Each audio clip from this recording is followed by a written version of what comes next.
Umanti bigla ang Utah Jazz sa Los Angeles Lakers. Hindi pumayag ang Jazz na matalo sa kanilang rematch game. Tinalo nila ang Lakers sa score na 131-119. Grabe ang ginawa ni Lauri Markkanen para sa Jazz, napabuhat malala. Nakapagtala siya ng 32 points at 5 rebounds sa kanyang 32 minutes playing time. At grabe din ang ball movement ng Utah Jazz dahil 6 ang nakapagtala sa kanila ng double digits, kabilang ang double-double ni Keyonte George na merong 20.7 rebounds at 10 assists, 21 points, 9 rebounds at 7 assists naman para kay Jordan Clarkson. Si John Collins nakapagtala naman ng 17.8 rebounds at 1 assist, habang si Walker Kessler merong 16 points at 8 rebounds at 1 assist, at si Isaiah Collier nagdomina rin na nakapagtala ng 10.7 rebounds at 9 assists. Habang sa Los Angeles Lakers naman, hindi nang ibabaw ang lakas ni Luka Doncic at LeBron James para kunin ang panalo. Nakapagtala lamang si Luka ng 16 points, 4 rebounds at 4 assists, habang si LeBron bumao naman ng 18.6 rebounds at 7 assists. Hindi naging sapat ang kanilang nagawa para sa larong ito na inaasahan ng karamihan para sa kanila na masungkit sana ang panalo. Well, ito na ang pangalawang pagkakataon na naglaro si Luka Doncic bilang Lakers. Maganda naman ang kanyang mga laro, pero para sa mga inaasahan ng karamihan para sa kanya ay kulang pa ito, at kailangan pa niyang tapatan o higitan ang kanyang ginagawa noong nasa Dallas Mavericks pa siya. Samantala 5 naman ang nakapagtala ng double digits sa Lakers, kabilang ang 19 points, 3 rebounds at 1 assist ni Rui Hachimere. Double-double naman si Austin Reeves na nakapagtala ng 15 points, 5 rebounds at 11 assists. Nakapagtala naman si Dalton Neck ng 10 points, at ang kanilang bagong big man na si Alex Len nakapagtala din ng 4 points at 7 rebounds at 2 assists.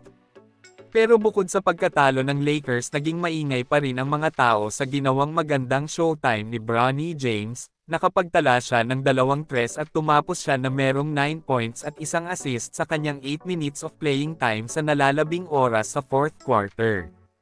Pero alam nyo ba kung bakit inulan ng batikos ang pagkatalo ng Lakers na naglaro si Luka at LeBron? Dahil ang Utah Jazz nasa purok 14 at ang Lakers nasa purok 5 naman, malaki ang pagkakataon na manalo ang Lakers sa naganap na laro, pero ika nga nila bilog ang bola. Well, ano ang masasabi nyo tungkol dito? Habang tinalo naman ng Dallas Mavericks ang Golden State Warriors sa score na 111-107, hindi rin naging sapat ang ginawang effort ni Stephen Curry para sa Dubs. Nakapagtala siya ng 25 points, 5 rebounds at 8 assists, habang 5 naman ang nakapagtala sa kanila ng double digits. Nakaambag naman si Draymond Green para sa Warriors ng 13 points, 5 rebounds at 5 assists, 14 points at 5 rebounds naman si Moses Moody, at si Gary Payton nakapagtala naman ng 14 points at 2 rebounds. Well, tumulong naman sa Warriors si Jimmy Butler na nakapagtala ng 21 points, 9 rebounds at 7 assists. Sa ngayon nasa ika-10 pwesto ang Warriors sa Western Conference at delikado ito para sa nalalapit na playoff, pero ang pagdaragdag sa kanila ni Jimmy Butler ay inaasahan na magiging daan ito para umakyat sa West. Expected kasi ng karamihan na maging malakas ngayon ang Warriors dahil kay Jimmy Butler, at tila okay naman ang kanilang chemistry ni Stephen Curry bilang magkasama. Samantala para naman sa Dallas Mavericks, bumawi ng husto sa laban na to matapos kasi bumuhos sa kanila ang kamalasan na nawala sa kanila si Luka Doncic, at na-injured pa si Anthony Davis pati ang kanilang big man na si Daniel Gafford. Bumawi nga ang Dallas, at isang patunay ito na may kakayahan sila na manalo without Luka at Davis sa koponan.